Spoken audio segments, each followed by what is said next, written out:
The darkness swallowed my world, and when I called for my son, a stranger answered.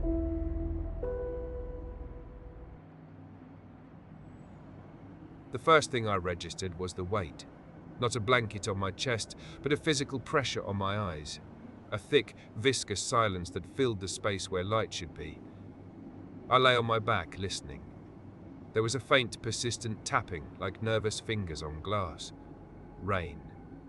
And far beyond it, the low, guttural growl of thunder, a beast clearing its throat miles away.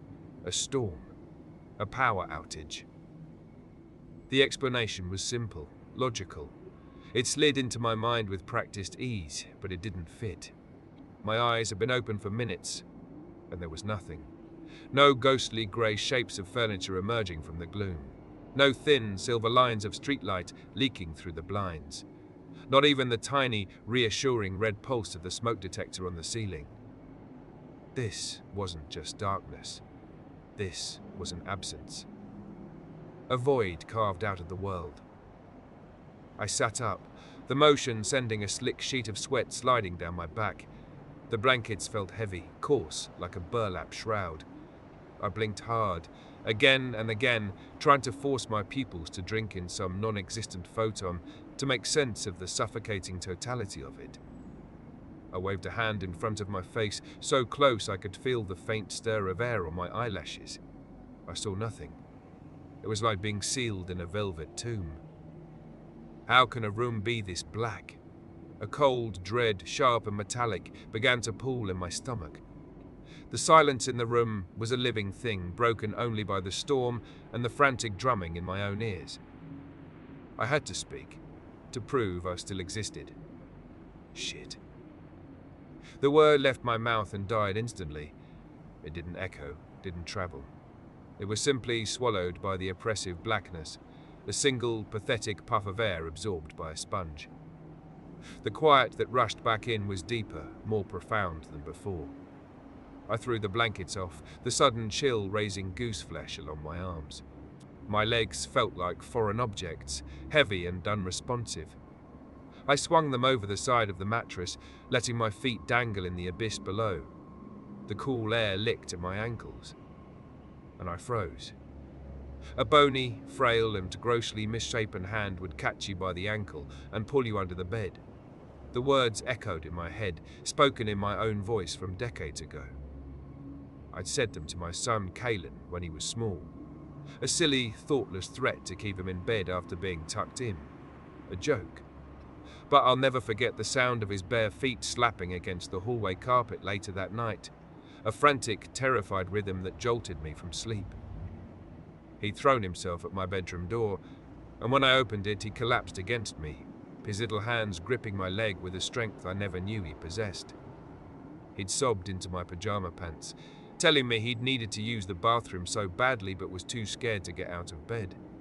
He'd lain there, paralyzed by my stupid story, until the physical need overwhelmed the terror. He'd made a running leap from his bed to the doorway to avoid the hand. I felt a wave of guilt so sharp it stole my breath. I had laughed. In that moment when my son needed a hero, his hero had laughed at his fear. I'd held him and comforted him, of course, let him sleep in my bed where no hands waited. But the memory of that laughter, my own cruel amusement, has been a splinter in my mind ever since. And now, here I was, an old man dangling his feet into the same imaginary void. God damn you, I thought, a bitter curse aimed at my younger self. Parents can be so cruel. I imagined a bloated, waterlogged hand, its skin the colour of old parchment, its fingers curling around my ankle, pulling me down, not under a bed, but into a bottomless, lightless ocean. Kalen used to be just down the hall. The thought was a sharp pang of loneliness. The only light I could conjure in my mind was the ghostly lure of an anglerfish, a solitary spark in an infinite, crushing deep. I took the plunge. My feet hit the floor with a jarring suddenness that sent a shock up my spine. I stumbled, my hand slapping against the mattress to steady myself. I was standing now, wading. I let go, turning away from the bed, my only landmark. I was untethered, adrift in an ocean of nothing. My mission was simple: get to the window. Find a light, any light.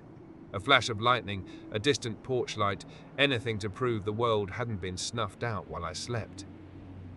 That's when the smell hit me. It was thick, cloying.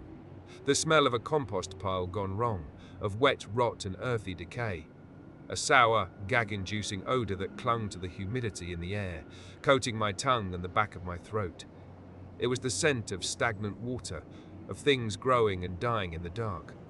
My logical mind latched onto an explanation: the sump pump. The power outage must have knocked it out. The basement was probably flooding, the foul water seeping up through the floorboards. If Kalen were here, he'd know what to do. Kalen, find a flashlight. Kalen, open a window. It smells god-awful in here. Go down and reset the breaker. The command formed on my tongue, but I swallowed it down. No, not down the stairs. Not in this darkness. I pictured myself tumbling, my head cracking against the concrete, my body floating face down as the foul water rose around me. I would become the anglerfish, a dead thing in the deep. No, just to the window. Then back to bed to wait for the sun. I took my first step into the void. My arms were outstretched, hands waving gently in front of me like a blind man's cane. I shuffled my feet, sweeping them across the floor to feel for obstacles. Each step was an act of faith. The sense of being unmoored was nauseating. I felt dizzy, but with no visual cues, I couldn't tell if I was spinning or if the room itself was tilting. If I fell, would I even know which way was up? I fixed my mind on the sound, the gentle tapping of the rain. It was my only compass, my North Star in a dead cosmos. I slid my feet forward, one after the other, chasing the sound. Then, a subtle shift. The wind outside seemed to hold its breath. The tapping stopped. The rain was gone, and the darkness, no longer softened by the sound of the storm, became absolute. Suffocating. A primal fear seized me. I couldn't be left here, alone with this silence.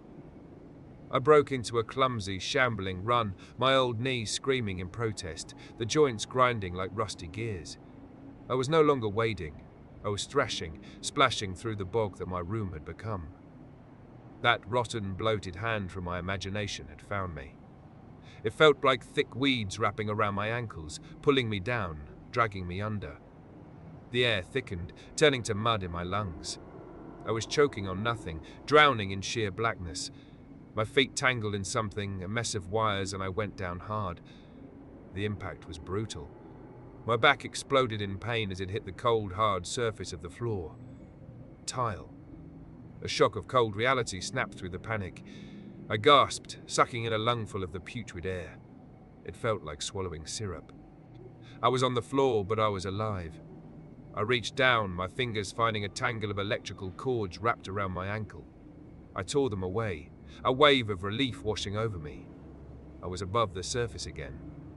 I pushed myself up onto my elbows. I should be at the window.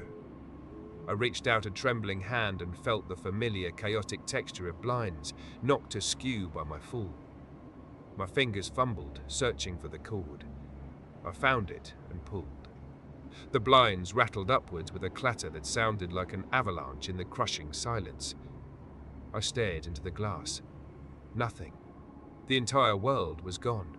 Not a single light. Not a reflection. Just a deeper, colder blackness staring back. Tap. Tap. The rain started again, slow at first, then harder. A colossal boom of thunder cracked directly overhead, so loud the floor vibrated beneath me. I flinched, my eyes squeezed shut, bracing for the inevitable flash. I waited, and waited. No searing white light. No ghostly afterimage burned onto my retinas. Just the sound, and the unyielding, impossible dark. Where is the lightning? Another deafening crack of thunder, even closer this time. And again, no light. It didn't make sense. It was a violation of the laws of nature. The wind outside began to howl, a shrieking, tearing sound. I could hear tree branches snapping, shutters slamming against unseen walls.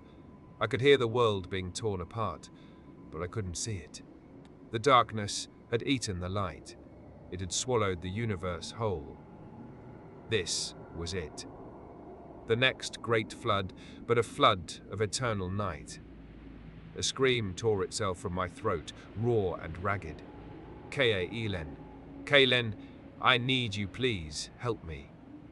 He was just down the hall. He would hear me. He had to. I began to beat my palms against the cold glass of the window, a frantic, useless rhythm against the storm. I raged against the blackness, against the silent, absent God who had broken his promise. He promised there would be light. The wind screamed. Behind me, a door was thrown open with a violent crash. It was here. The flood had breached my home. The darkness was coming in to claim me. A pair of arms wrapped around me from behind, strong and cold. The demon from the deep. I twisted, fighting back, my fists beating against a solid chest. I felt its fingers digging into my arms, trying to pin me. I slid to the floor, still screaming for my son, my face wet with black tears, refusing to let the darkness take me. Ow, son of a bitch, he just bit me. The voice was strained, breathless. Damn it, I think he broke the skin. A pause. A deep sigh. Mr. Varners. Silas. Please, sir, I need you to calm down. It's me, Orin. Tell me what's wrong. What do you need? The world had shifted. The smell of rot was replaced by the clean, sterile scent of antiseptic. The roaring storm was gone, replaced by the quiet, pre-dawn hum of a building. Kalen, Silas sobbed, his struggles growing weaker. Where is my son? I need Kalen. Hey, it's okay. The voice, Orin's voice, was gentle now, soothing. We'll call him, I promise. Can you relax for me if we get him on the phone? Orin shifted his weight, pinning the frail, thrashing man more securely in his lap. He called out over his shoulder, his voice echoing slightly in a long hallway. Harriet, can you dial Christian Varners for me? Numbers in the log at the station.